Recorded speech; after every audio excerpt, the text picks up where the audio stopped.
Um, I'm glad you're here. As you know, it's February, and boy, I sure hope I'm right because last week I thought this, but we're doing the four immeasurables, and I just thought there was four, so I just do one a week. And so this week should be Karuna, which the fact that we have metta and Karuna always confused me because both could be translated as compassion. But if you were to do a super accurate translation, or if you wanted to distinguish between the two, you could call Karuna mercy and metta compassion. Metta is wanting everyone to be peaceful and happy, and Karuna is wanting people to be without suffering. And suffering's a big thing as far as how Buddhism looks at the world. And I wanted to do a story. So I did research and I started out on the internet. And I found this wonderful story I won't be sharing tonight, but I just have to tell you the story. The reason I won't be sharing it. I looked and I read this story and he goes, man, I've never heard this story at all. Usually I read these stories, I hear something about this. This is totally new to me. So I go, what's the source of this story? And I found the source. It was generative AI, meaning the computer made it up. I go, well, I don't believe the computer made up this whole story. So I found a story with the same character name and a lot of the same stuff, and a lot of stuff removed and a few things changed. So basically cannibalized an old Norse myth story, which didn't match. So then I did a little more looking, and I came to Rumi. Now, I really enjoy Rumi, R-U-M-I. My wife and I, our cat is named Rumi after the poet Rumi. And he is very sweet, so I think he's taken on his name very well. Very gentle. And B, Rumi just teaches so much about being in touch with that part of ourselves that is not rooted in fear or selfishness or the need to control or the need to hate. So Rumi has a story. Someone comes to Rumi. He wants to, and he has a lot of pain. He goes to Rumi and goes, I have all this pain, this emotional pain. I've been feeling so anxious and worried about things and so sad. It seems like everyone's so selfish and there's no hope that this world will be without sin. Yeah, I'll use that term. But that it'll be without evil. It just makes me want to give up. And I was wondering if you had a solution. He goes, so Rumi tells this guy, he goes, well, okay, we're going to give you this teaspoon of oil, and you are to carry this teaspoon of oil all the way through the town into the mosque, and then you'll pour the oil in front of it, and that will help you with your suffering, right? So the man's excited, and he's willing to do anything, and he gets the teaspoon, and they pour warm oil in it. And the man focuses on this oil, and he walks through town. He just keeps his focus, and he knows that he can't spill any of this oil because there's only a little bit, and it needs to get in front of the mosque. So he goes through the town very carefully, walking very, very carefully. And he gets to the mosque, and he pours the oil on the ground. And then he realizes, I don't seem to be as anxious. I don't seem to be as fearful or sad. So he comes back to Rumi, and he goes, well, why did you have me carry the oil through the town? And Rumi goes, you had your focus on something else, so you forgot your suffering for a while. And Most of our lives, we spend big chunks of it doing the opposite. We worry, we get discouraged and sad about things outside of our control. We become angry and hateful. And we carry it around on a little spoon. And we put all our focus on that little spoon with the oil. And we wonder why we're so sad, since all our focus is on all that stuff. Rumi asks him, on the way there, did you notice the children playing in the streets? The guy says, no, I did not notice that. He goes, on the way there, did you notice the beautiful flowers in the garden close to the mosque? He goes, no. He goes, did you notice how magnificent and white and luminous the mosque was when you arrived? He goes, no, I didn't notice that. He goes, because all your focus was on the oil. At the same time, if you have all your focus on anxiety and sadness and hatred and anger, you will suffer.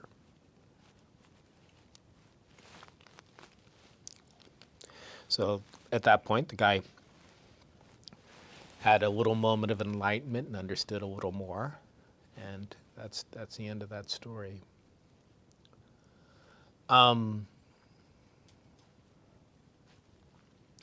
Karuna to me means that I need to know an awful lot about myself. Those of you who've read To Kill a Mockingbird, there's that guy named Atticus Finch. He's the lawyer. He says, never judge anyone until you've walked a mile in their shoes.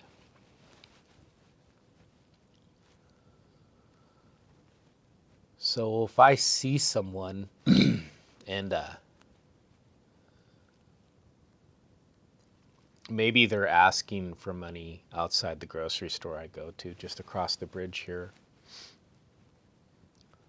or maybe they're fearful of all the changes that are happening in our culture now, not just the short-term political ones, but the long-term ones of our whole society changing and becoming more diverse. Or maybe they're afraid of death, are not afraid of being able to pay their bills, or they're sad because for whatever reason they just don't have a lot of people in their lives, so they're lonely. Karuna demands of me to be able to recognize where these people are at by looking for it in myself. Karuna has a lot to do with self-compassion also, and sometimes is translated as self-compassion, even though that's not fully correct. It is also really concerned with wanting suffering removed from others. So I can look at the person who is very afraid of the changes in our society, how there's more diverse people in our society. And I can look and imagine why that would be scary for them. What are the values and what are they afraid they're going to lose? And even though I would not agree with those people, I think diversity is strength. I can understand them better. And in that way I can hear them better and communicate with them better and maybe help them see a way out of that better. Because I take that time to understand their suffering, to understand their fear. Or someone who is very sick, and knowing those fears of being very sick, knowing my rheumatoid arthritis and how I've adjusted my life with it, and those times I've been very afraid of death and came close to death at least once, and how that was scary. And be able to look into myself and then see when someone else has that fear of sickness and death. Two classic sufferings from Buddhism. I can recognize that, and want that lifted from people, genuinely lifted from people.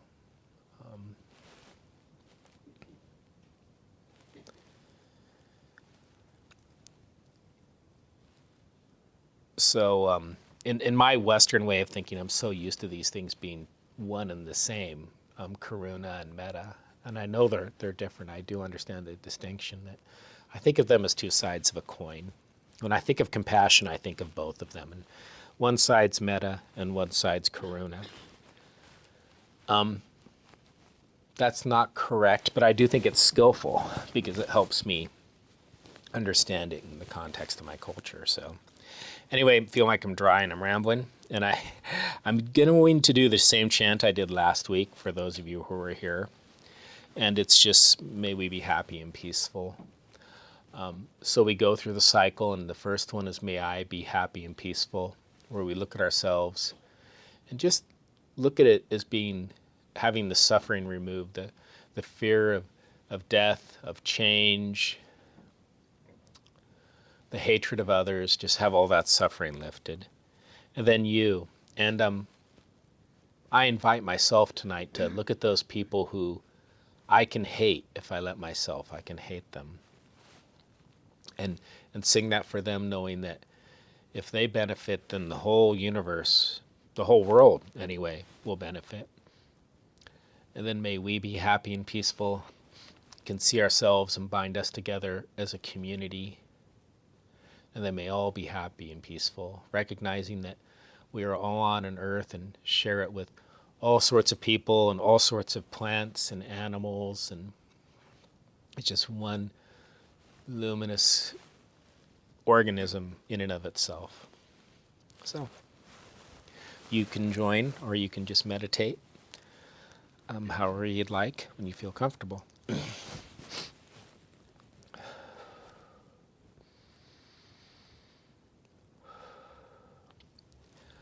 May I be happy and peaceful, may I be healthy and strong, may I be safe and protected, may I live with ease, may I be happy and peaceful, may I be healthy and strong, may I be safe and protected, may I live with ease.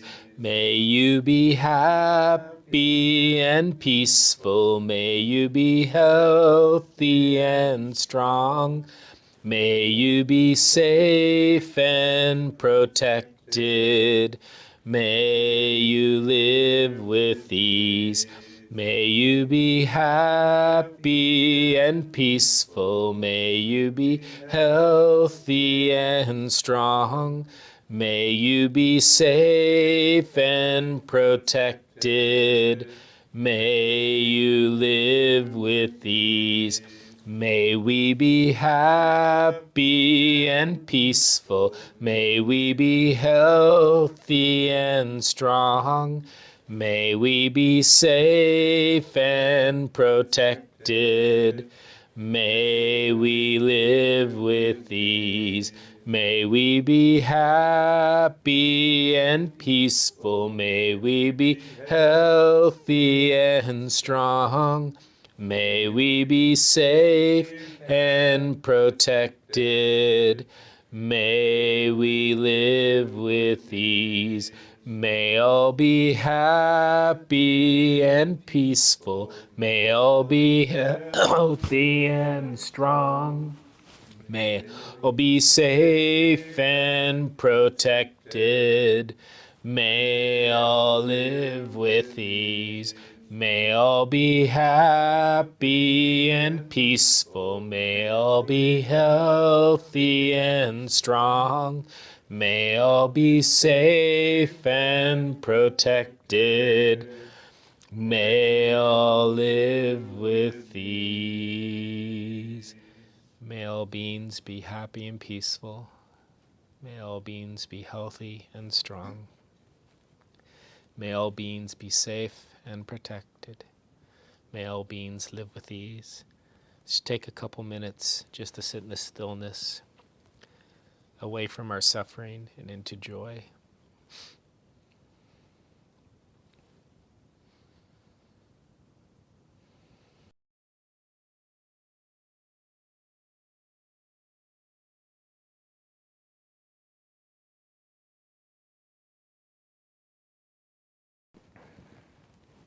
Dedication of merit. May all places be held sacred. May all beings be cherished. May all injustices of oppression, devaluation, and theft be fully righted, remedied, and healed. May all wounds to forest, rivers, deserts, oceans, all wounds to Mother Earth be lovingly restored to bountiful health. May all beings everywhere delight in whale song, bird song, and blue sky. May all beings abide in peace and well-being, awaken and be free. Namaste.